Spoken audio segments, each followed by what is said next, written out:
What are you expecting from yourself this year? Yeah, obviously just focus on trials right now, making that team.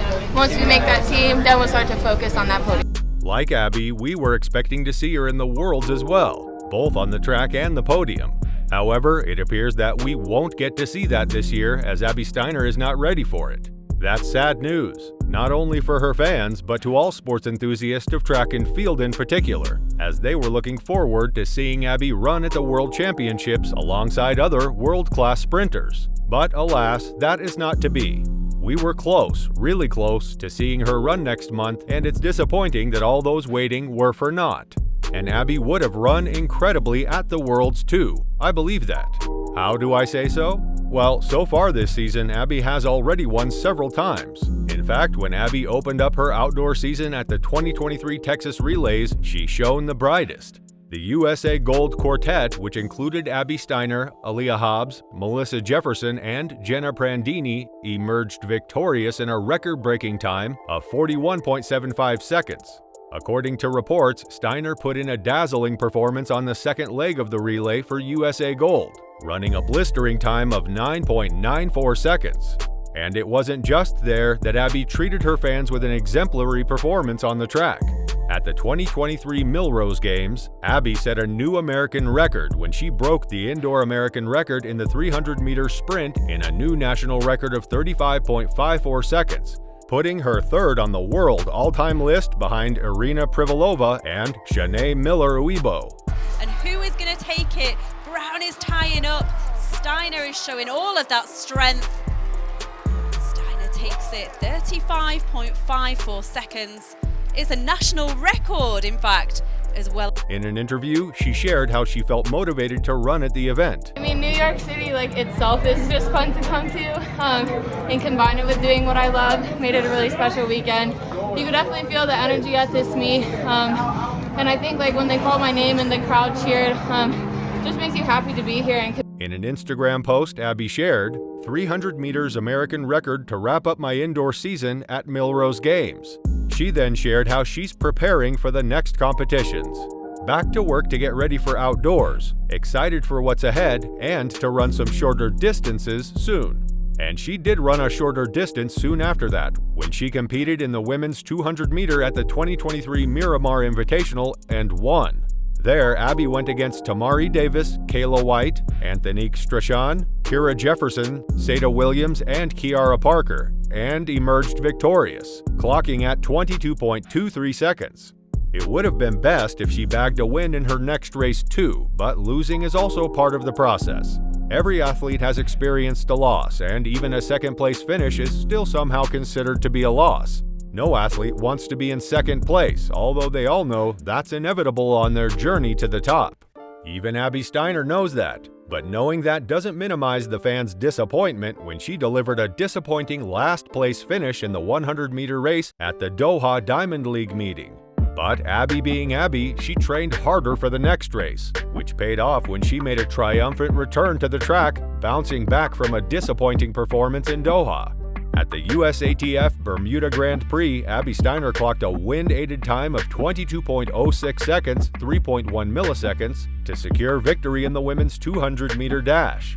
The event is part of the 2023 World Athletics Continental Tour Gold Series. In an Instagram post following the event, Abby said, "Moving in the right direction. Thank you, Bermuda, for an amazing meet."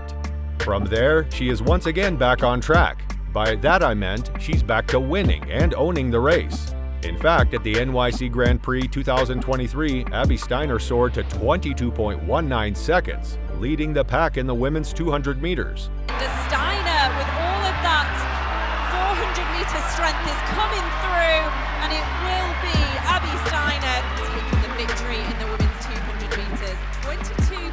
She was closely followed by Tamara Clark at 22.43 seconds and Jenna Prandini at 22.51 seconds.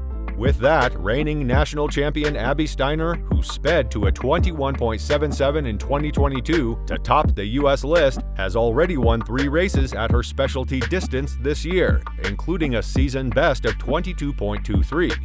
That said, myself, her fans, and track fans in general, are looking forward to seeing how Abby Steiner will perform in the Worlds next month.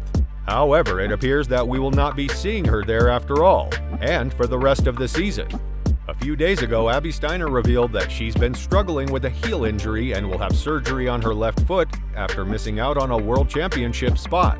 At the 2023 USATF Outdoor Championships, Abby clocked a season-best time of 22.07 seconds, narrowly missing out on a place in the 200 meters event. She then shared that she has been running with an injury and intends to undergo surgery in September after finishing 4th and failing to secure a spot on the U.S. team for the World Athletics Championships in the women's 200 meters. I actually have a bone spur on my heel and was planning on getting surgery beginning of September after Worlds. So just gonna left foot. Abby expressed her disappointment at not making back-to-back appearances at the World Championships. She stated that she is likely to conclude her season and shift her focus to the Olympic Games next year. Simply put, Abby Steiner's track season is over. Abby had formally announced that she would be shutting down the rest of her track season to have surgery to remove a bone spur in her left heel that has been pressing against her Achilles tendon. Now, this may come as a surprise, as we wouldn't have known if she didn't share this bit, but it's been an injury she's been running through for at least 6 months. 6 months. Worlds. So just gonna left foot. Is that the Haglins, which is like the 10x surgery? I think no, different. Is that totally new, or is this something that cleared up before? No, it's probably been going on for the last 6 to 8 months. And yet she ran incredibly well in her recent races. Notably, this isn't the first time that Abby is going to miss out on a major event because of an injury. A few years back, Abby Steiner was poised to compete for a national title in the 200 meters, then pushed to qualify for Team USA at the Tokyo Olympics after breaking the collegiate record in the indoor event, but that didn't happen either. Instead, an Achilles tendon injury ended her outdoor season before the NCAA championship. A few years before that, while at a national camp in Oregon, Steiner tore her ACL. It sounded like something took a stick and broke it across my neck, she shared later on. Needless to say, her camp experience was over. Steiner, whose knee swelled up significantly, had to fly back home immediately and underwent surgery. All that said, Abby Steiner's past injuries are an indication that we can see Abby back on the track again one day, and hopefully better than ever. It was great. Great to make it to the final, and when you're in the final, anything could happen. It's been a long season for me, just battling some. For now, well, it is indeed quite a long season so far for her, especially since she's been enduring her injury for 6 months now. That said, so for now, let's hope Abby gets enough rest as she sits out the rest of the season and that her surgery and recovery will be a breeze. In the meantime, let's take a look at Sha'carri Richardson, who is very much ready to compete in the Worlds next month.